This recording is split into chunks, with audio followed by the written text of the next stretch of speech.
Hi, everybody. Welcome to this episode of Prescott Gallery of Homes. Today we have Rick Chase from Central Arizona Fire and Medical.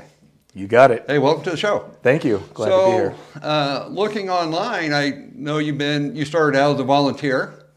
That's what your bio had, and then you moved your way up. And what's your current position now? Sure. So right now I'm a fire marshal with Central Arizona Fire and Medical. And I did start back in 1994 with the Forest Service. So I actually worked on an engine out of the Groom Creek station. Wow. And then in 1995 was on the Prescott Hot Shots. And then in 1995 got on with Central as a reserve firefighter. So I did that for, a little under 2 years, and then worked my way up on the engine from a firefighter, engineer, captain position, and now fire marshal position. Wow, that's pretty impressive. It's been an exciting career. What does the fire marshal do? So fire marshal does a lot of different things. We actually oversee public education in the area. We oversee the business inspections in the area. Our division also does plan reviews for all kinds of systems with fire protection, building, subdivision. We do a lot of job site inspections. So we plan review these systems, and then from there we go out and we do the inspections for rough as well as final inspections on these types of systems. Wow. Yeah. So now Central Arizona Fire and Medical, that's really the whole area then. Yeah, so it used to be, when I got on in 1995, it was Central Yavapai Fire District, and then we had Chino Valley Fire District out in Chino Valley and most of Paulton.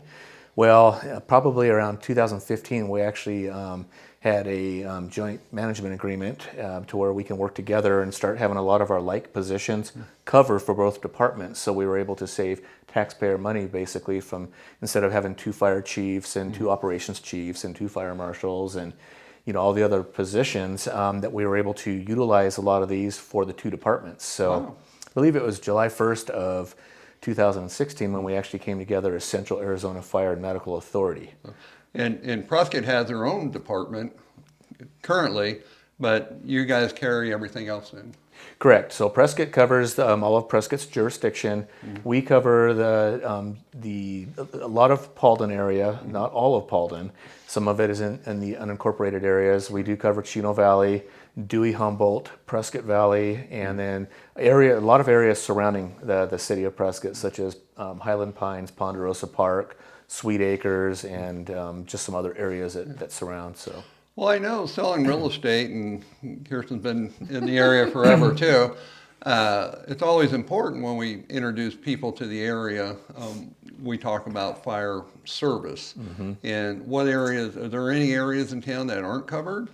So you bring up a real important subject. I'm glad you did, because just to revert back a little bit, is a lot of people that are new to the area, and it's great as a realtor that this information gets spread to know what the coverage is and isn't.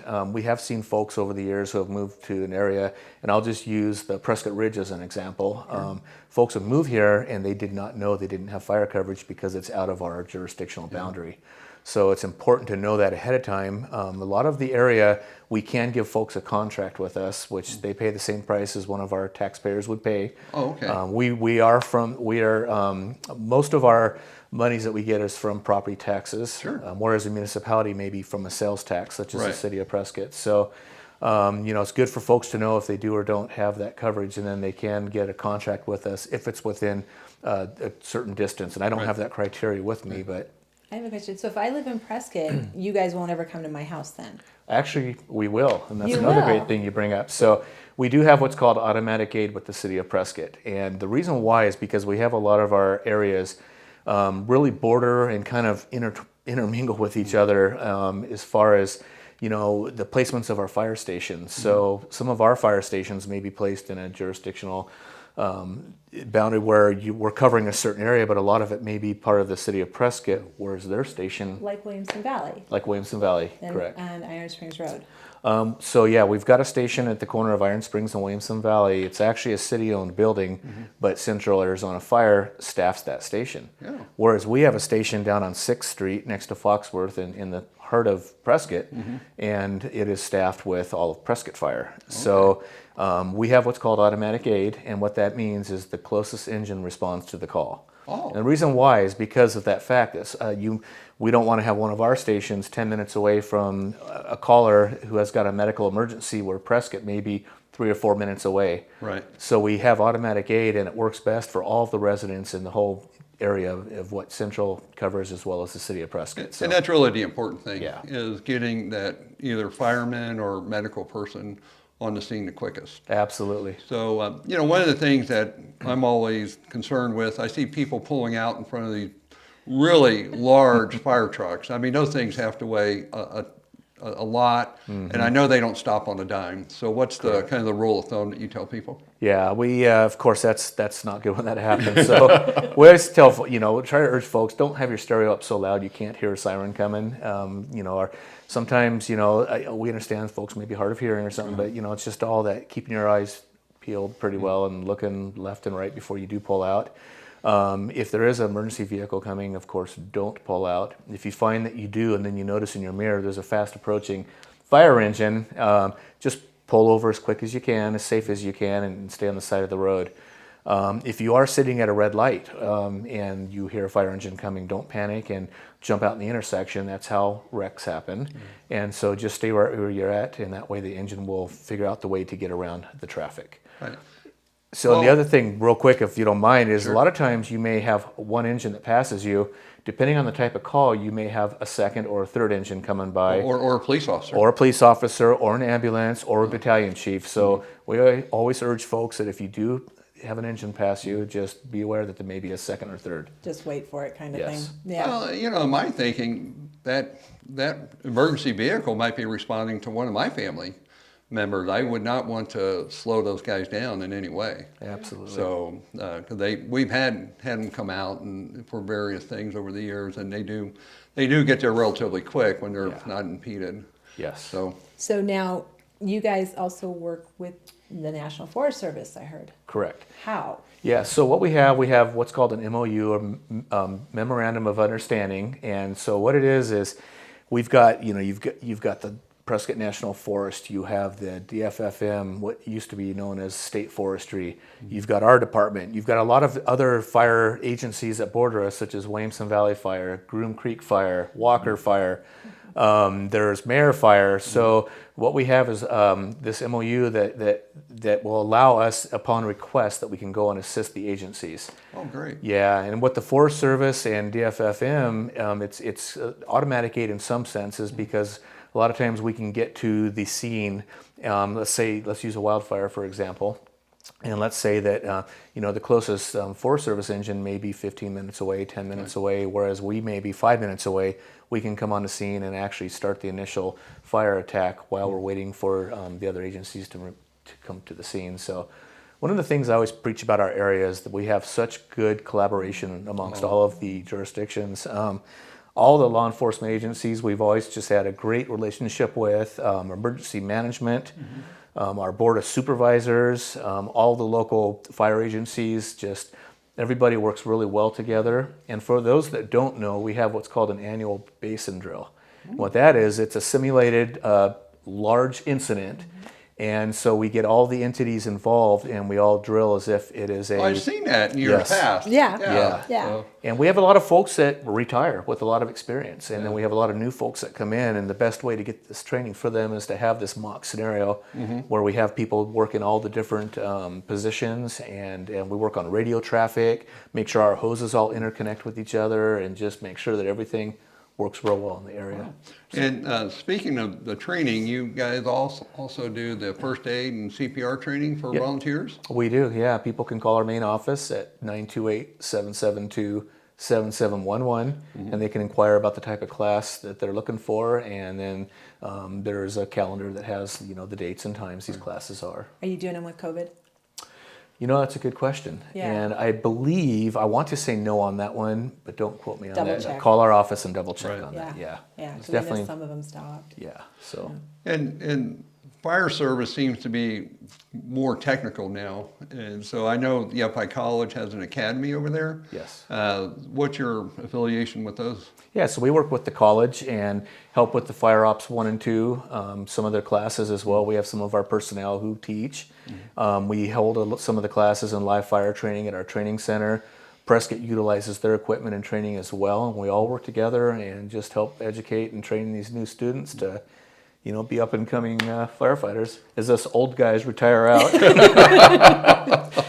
So you do public service announcements, and I see that you've got something coming up. What's going on? Yeah, we do. So we have the National Fire Protection Association, known as NFPA for short, has great information if people are ever wondering where to get some information from, and they can go to our webpage as well. But sometimes the NFPA will have other types of information available. What is your webpage? It is cazfire.org. Okay, thank Good you. question. Thank you. Yeah, I wasn't sure what the abbreviations were. Yeah. You're giving me a lot of abbreviations. So There's a lot of acronyms Yeah. and abbreviations in the fire world. cazfire.org. Yeah. Okay. And we also have a Facebook page, so anybody can look up our Central Arizona Fire Facebook page, like it, and we put a lot of safety tips on there as well, holiday tips as we get into the holiday season. But some of these that I have are particular to turkey fryer safety. We've got cooking safety, winter holiday safety, Christmas tree safety. So there's all different kinds of safety sheets, and again, they have them throughout the year that pertain. So folks are always welcome to go to the NFPA website and print these off. So on turkey fryer safety, what is one thing that you guys normally So that's want good. to tell us? Yeah, so turkey fryers, and I'll just say I've never actually done my own turkey yet in a fryer. I would love to I haven't someday. either. I've tasted But one. I have. Steve has, yeah. Yeah, it's significantly dangerous. So Yeah. you need to be away from everything Yes. in a big open field. But You I got heard it. they're really good. Yeah, they are good. They are good. The Delicious. one I tried was very good. But yeah, the thing with turkey fryers, obviously you're using high heat and cooking oil, and a lot of times if that turkey gets dropped in quickly as it's thawing out and you get the water involved with it, it will splatter. So Yeah. we always recommend that if folks are going to use a turkey fryer, ensure that it is in a safe location. Not advisable on a wood deck or dry grass or So Or not your in the living room. field. in your living room. Not inside for sure. So can I do it in my garage? I would not recommend inside of any building. I would suggest putting it out on the apron in front of the garage. Okay. Don't have any dry leaves, anything combustible you want away from it, just in case it does splatter. How much room do I need? Probably safe distance would be 15 to 20 feet around it. Okay. If Okay. folks don't have that and they can get 10 feet around it, just do your best. Again, just keep it away from combustible items. Have somebody out there keeping an eye on it. You never want to just walk Have a away. fire and- extinguisher. Have a fire extinguisher Oh, is that's a very great good thing. idea. Yeah. Yeah, water, as we know, water and hot oil do not mix. So if you do end up with a grease fire, water's not the best to put on there unless if it moves into the grasses or leaves or whatever may be dry around there. Should I call you and tell you when I'm doing this? Well, There's such a possibility. you can invite us over. We may eat some of your turkey.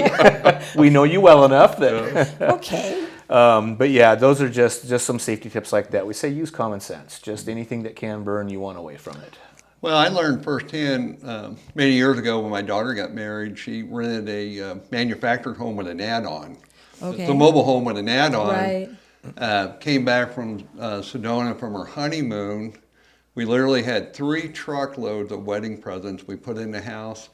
So they got married that night. They went to Sedona. They came back a week later in their house they never lived in. It was, they spent 2 months painting it, fixing it up. Uh-oh. They turned the hot water heater on to take a shower the first night in the home. And it took a while to heat up, so they went to the restaurant to have breakfast. They came back and the hot water tank filled up with water with the pilot light lit. It fell through the thing that the The stand plywood, to hold it. Yeah. stand. Yeah. It fell through that and the fire ignited. Oh no. They were at the restaurant looking at the smoke on P Mountain, and they were thinking, well, somebody's got a big fire Oh, going no. on. Well, come to find out, it was their house, all their wedding presents, everything. Oh, no. And I was talking to the fire folks, and the first thing they looked for, they knew nobody was there, but then they looked for animals, pets, and they didn't have any pets. But the other thing was that the house was gone in a matter of seconds. I remember the fire marshal telling us that had they been asleep in bed, they never would have woken up because of the gases and the chemicals, and it had literally gone up in a matter of seconds. So fire is really important, so, Yeah. especially some of these older homes. Yeah. So- you know, you bring up a couple things with that, if you don't mind me saying. Sure, absolutely. First of all, anytime you move into a new residence, whatever it may be, how big or small it is, make sure you have smoke alarms. Absolutely. Smoke alarms are very, very important because obviously without those, you're a lot of times not going to wake up. Right. Especially if you're a heavy sleeper.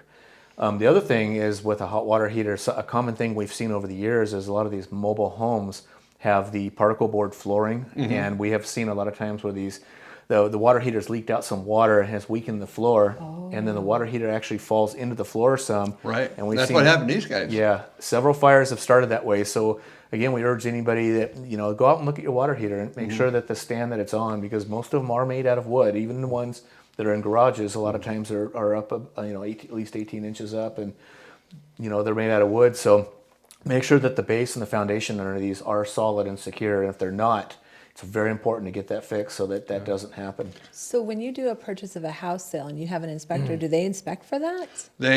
We do. We bring that up, and then we also ask them to inspect the gas lines. Oh, really? Because they develop leaks, or could, and it's just something that homeowners don't really think about. No, no. Oh, you know what? I was at a house, and the firemen came because we smelled some gas. They actually have a machine that will detect gas. I thought, wow, They have a that's lot of really kinda cool stuff. Yeah, Yeah. got some cool toys. Yeah. Some of them are expensive, but they're good to have. A lot of meters that meter different kinds of hazardous materials and things that could be leaking, and and the other thing too I wanted to mention was the talking about the smoke alarm, which is very important.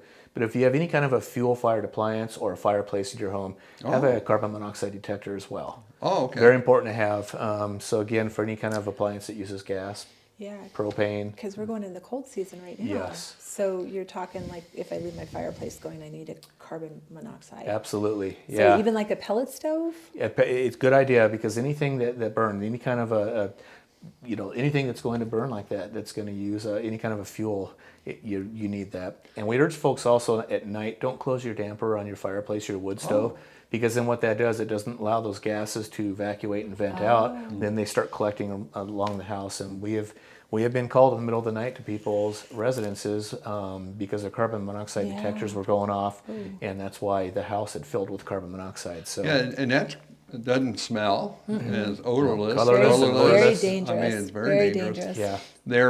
You remind me of something I still do today. In the Army, they used to teach us to put all of our flammables in a wall locker, and they had these big stickers on there and tell firemen.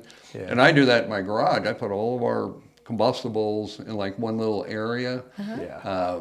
and make sure we don't mix them, but just for safety, because you just never know.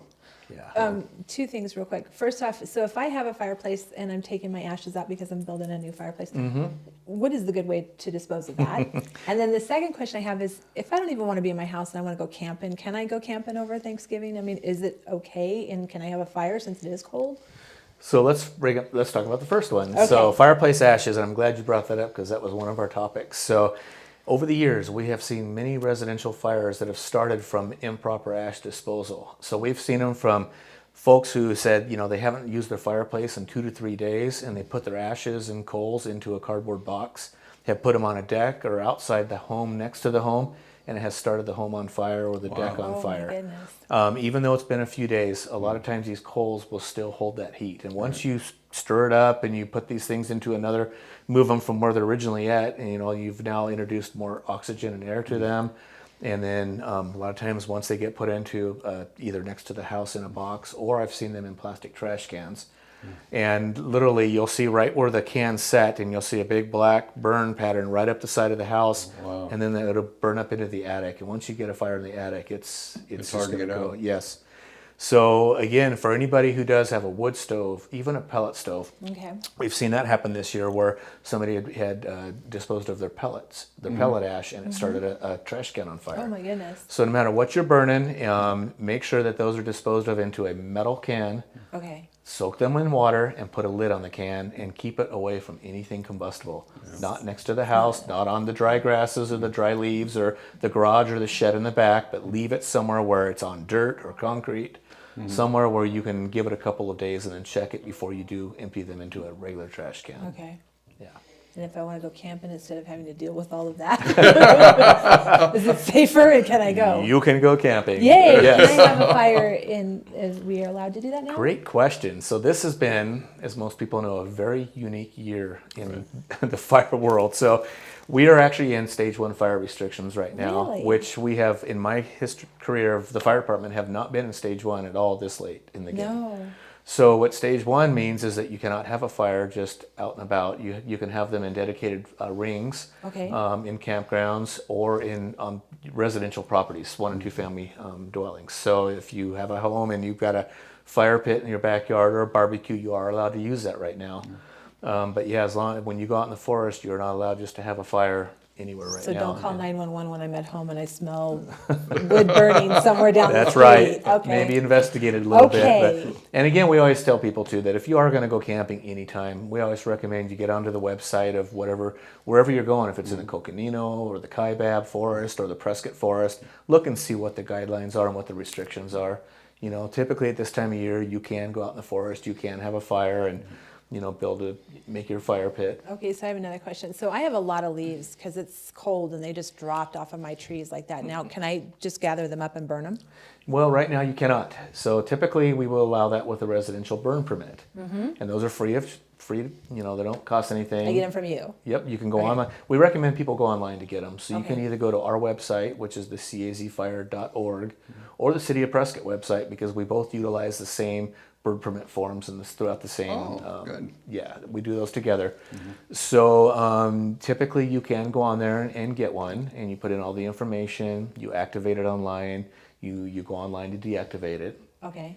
And so, but again, right now, because we're in stage 1 restrictions, those are not being issued, so no I burn can't permits do right that now. then. No. I have to You gather can, them all up and bag them. you can bag them and throw them Okay. out that way, yeah. Okay. Correct. I know a All lot right, of good people to know.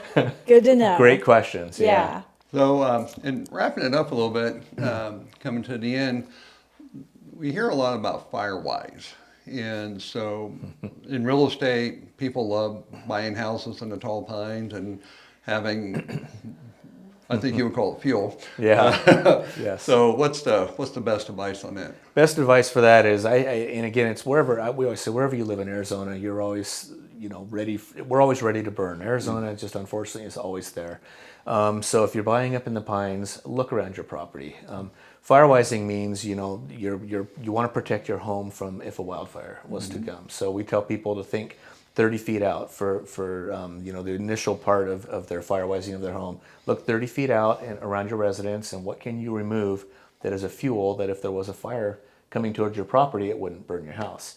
If you live on a hill or a steep slope, we think look more to 100 feet out up to 150 feet out, depending. Oh, okay. So a lot of, we hear this a lot from people. Well, I've got my property firewise, but my neighbors won't, or it's a Right. vacant lot next to them. And I live out in PV and there's grasslands, so I'm Yeah. okay, right? Because there's no forest there. Exactly. So as we've seen a few years back, as the Viewpoint fire, for example, was out in all the dry grasses that were to the west of basically Viewpoint and Paquito Valley. That went fast. And that went fast, and it was wind driven, and a few structures were lost, and I believe there was one home, if I remember correctly, a few outbuildings, shed type things.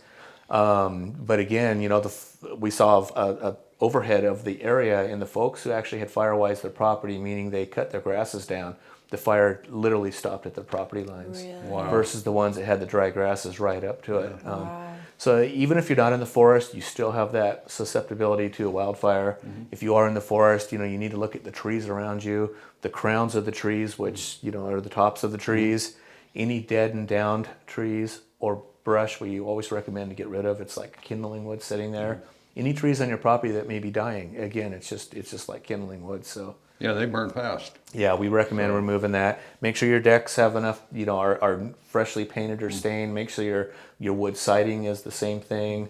Make sure that there's no voids where if there were embers blowing in the wind, they don't land in there and smolder and then start your house on fire. So everybody's homes are different. We just recommend that you look around, see what you can do to trim your shrubs, trim your brush, and cut your grasses down, remove your wood piles away from the home. Just anything that's combustible like that. Yeah, they've talked a lot about being a dry winter this year Yes. here in Yeah. this part of Arizona. Yeah. So that is important. Yes. So Kirsten, Yes. your part. So I'm Kirsten with Lawyers Title. And I've known Rick for 20 plus years, Yeah. so. But you wanted me to come and talk about the calendar of events. That's right. And we're wrapping up this month. Basically, we're already in the middle of it. There is supposed to be a Veterans Parade on Wednesday. Is that going to happen? Per last I heard from the mayor, yes, it was. And I Okay. was kind of excited because I think it's such a great cause, and so It I think is. that we should be there to support it. Then on top of it, the Valley of Lights are coming into PV, I love which that. is awesome. And you literally can stay in your own car and drive through that, Mm-hmm. make some cocoa, and that's always fun to do.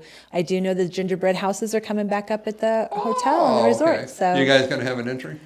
I don't cook. I married a fireman, so I don't cook. Maybe he will. Actually, I got a fireman cookbook. I know her Someone gave it husband, me. too, so- He so- He cooks. actually could cook pretty He well. cooks, Okay. yeah. But that's also a great event. And then I do know come in December, we are looking to do the Christmas lights of the Christmas tree downtown. Okay. They're also looking to do the parade of lights, and then they're also planning on doing Acker Night on the 11th, I believe it is. If you haven't been here for Acker Night, it's something to go see. It's amazing. It's amazing. cold, but everywhere you go, they have hot cocoa. Yeah, so and that's really good. I do believe Prescott Valley does a parade of lights too. Yes. I just don't know when that's I going to be. believe that is December 4th. I believe it's a Okay. Friday night, and they're going to do the light parade. And I Yeah. think November 28th is the one they're going to do downtown Prescott here, the light parade.